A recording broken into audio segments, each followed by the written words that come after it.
Assalamu alaikum wa rahmatullah, j'espère que vous allez bien. En tant que croyants, on cherche tous à devenir pieux, n'est-ce pas? Allah dit dans le Coran, dans le sens du verset, « Entraidez-vous dans l'accomplissement des bonnes œuvres et de la piété, et ne vous entraidez pas dans le péché et la transgression. » Mais qu'est-ce que la piété exactement? Comment l'atteindre et quels sont ses fruits? On en parle tout de suite, après la petite intro.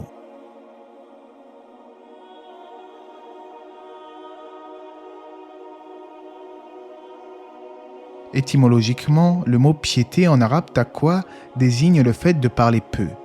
Pour les savants de l'islam, le mot piété dans son sens religieux consiste à s'écarter des interdits et observer les injonctions d'Allah. C'est notamment la définition d'Ibn Taymiyyah.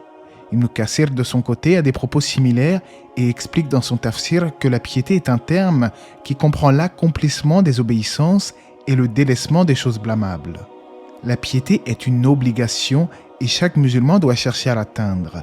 Allah dit dans le Coran, « Craignez Allah, voilà ce que nous avons enjoint à ceux auxquels avant vous le livre fut donné, tout comme à vous-même. » Et Al-Qurtubi a dit à ce sujet, « L'ordre d'observer la piété fut adressé à toutes les communautés. » Aussi, Allah dit au début de Surat Al-Baqarah, « C'est le livre au sujet duquel il n'y a aucun doute, c'est un guide pour les pieux. » En définitive, les textes du Coran et de la Sunna s'accordent sur le caractère obligatoire de la piété en islam. La piété constitue une haute station spirituelle, raison pour laquelle les prophètes et les vertueux n'ont cessé de la conseiller à leur peuple et à leur famille. Al-Irbad ibn Sariya rapporte qu'un jour le messager d'Allah a fait un sermon qui a fait couler les larmes des croyants. Un compagnon de demander alors au prophète une recommandation et le prophète de répondre « Je vous recommande la piété ». Chaque messager prodiguait la même recommandation à son peuple, que ce soit Nuh, Hud, Salih, Lot, etc. Les pieux anciens faisaient de même, ils se recommandaient mutuellement la piété, la crainte d'Allah. En réalité, les pieux sont les bien-aimés d'Allah, comme l'indiquent plusieurs versets, dont notamment tandis qu'Allah est le protecteur des pieux. Les pieux sont donc ceux qui s'appliquent dans l'accomplissement de leurs obligations religieuses, de même que dans celui des actes surérogatoires. On se rappelle notamment du hadith al-Qudusi où Allah dit lui-même « Mon serviteur continue de se rapprocher de moi par des œuvres surérogatoires jusqu'à ce que je l'aime. » Le pieux est donc celui qui est proche d'Allah et s'éloigne du mal tout en accomplissant le bien. À vrai dire, la piété comporte plusieurs niveaux selon les érudits de l'islam. Le premier de ces niveaux est celui de ceux qui se prémunissent des œuvres qui valent à leur auteur l'enfer éternel. On pense notamment au polythéisme et à la mécréance. Ce type de personnes accepte l'unicité divine et observe les piliers de l'islam, mais malheureusement ne se prémunissent pas forcément d'un séjour en enfer temporaire à cause de leurs mauvaises actions. De surcroît, de tels musulmans négligent certaines de leurs prescriptions religieuses. Ce niveau de piété est le plus faible, et en réalité on ne peut qualifier cette catégorie de gens comme faisant partie des pieux. En effet, ils seront, si Allah le souhaite, châtiés en enfer, du moins temporairement. Le deuxième niveau de piété est celui de ceux qui se prémunissent contre les petits et les grands péchés qui peuvent entraîner un châtiment de l'enfer, aussi bref soit-il.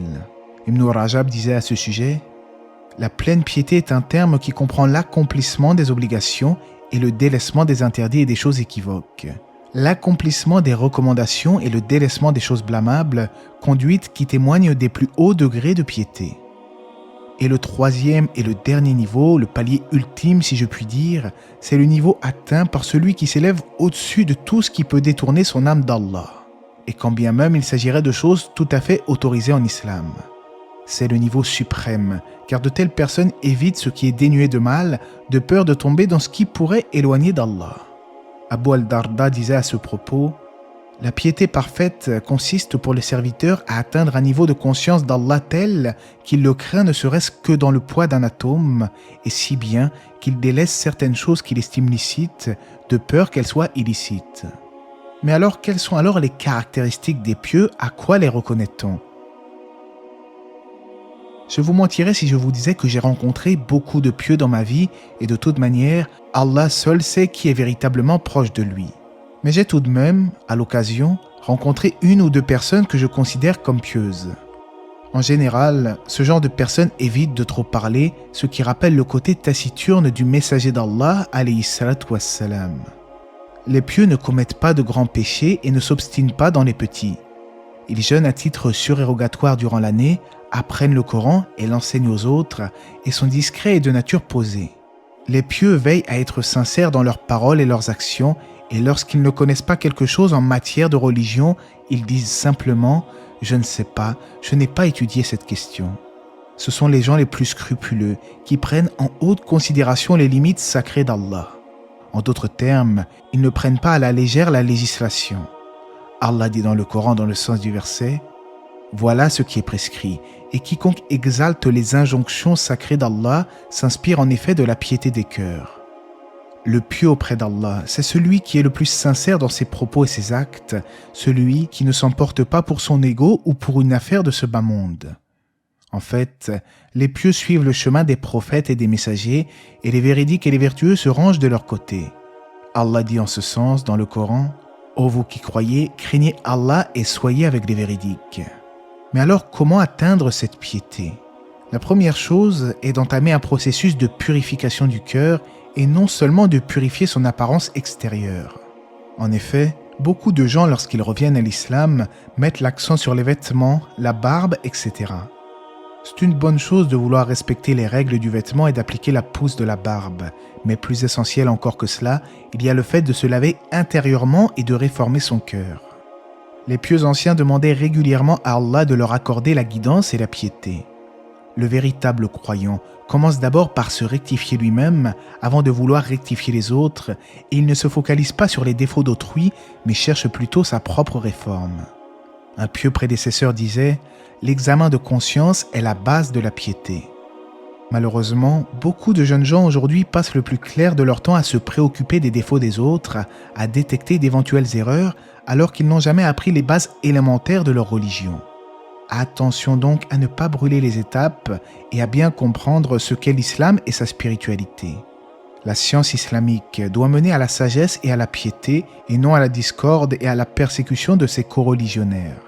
Le croyant doit donc observer la piété au quotidien, en public comme en secret, en se rappelant qu'Allah l'observe parfaitement à chaque instant. La piété est la chose la plus utile pour l'homme en ce monde, car celle-ci lui servira pour son au-delà. Cette piété conduit au bien et l'éloigne certainement de la turpitude. Allah dit dans le Coran, dans le sens du verset, « Et prenez vos provisions, mais vraiment, la meilleure provision est la piété, et redoutez-moi, ô doués d'intelligence. » Les textes islamiques mentionnant la piété sont légion, que ce soit dans le Coran, dans la Sunna ou bien dans les propos de nos pieux anciens. De surcroît, la piété est un moyen de susciter l'agrément d'Allah et sa proximité, ainsi que l'acceptation des œuvres. Allah dit dans le Coran, dans le sens du verset, « Allah n'accepte, dit l'autre, que de la part des pieux. » Dans plusieurs passages du Coran, il est fait mention de ceux qui hériteront du paradis, et ces gens-là ne sont autres que les pieux. Certes, les pieux seront dans les jardins avec des sources, entrez-y en paix et en sécurité. En islam, il n'y a pas de considération de classe sociale ou de couleur de peau. Tous les croyants sont égaux, excepté en piété et en bonnes actions. Le plus noble d'entre vous auprès d'Allah est le plus pieux. Combien de femmes pieuses à l'époque du prophète alayhi salatu wassalam ont atteint un rang tel auprès d'Allah qu'elles valent en réalité des milliers d'hommes. L'islam est une religion de justice par excellence. Il n'y a ni racisme ni rabaissement de la femme dans cette religion. La seule chose qui importe est la foi et la proximité avec le Créateur. Qui que vous soyez, si vous cheminez vers Allah et faites preuve de piété, Allah sera de votre côté. Et qui n'aimerait pas avoir le Créateur de l'univers à ses côtés? Et craignez Allah et sachez qu'Allah est avec les pieux. Quiconque craint Allah et fait preuve de piété, Allah lui facilite sa vie, lui octroie sa subsistance par des moyens sur lesquels il ne comptait même pas, l'assiste, le guide et finalement, il héritera du paradis éternel avec la permission d'Allah. À nous alors d'en tirer les conclusions qui s'imposent en améliorant dès maintenant notre quotidien. De plus est, la piété est une source de quiétude et de sérénité et As-Suyuti disait « La piété accroît la subsistance et la sérénité du cœur. » En conclusion, parvenir à atteindre la piété est la meilleure chose qui puisse nous arriver en ce monde. En effet, cette dernière est la base du succès et la source de tout bien. De la piété découle le bonheur et la quiétude, et même si nous avons tous des manquements, l'important est de mettre l'intention de s'améliorer et de chercher à acquérir une telle piété.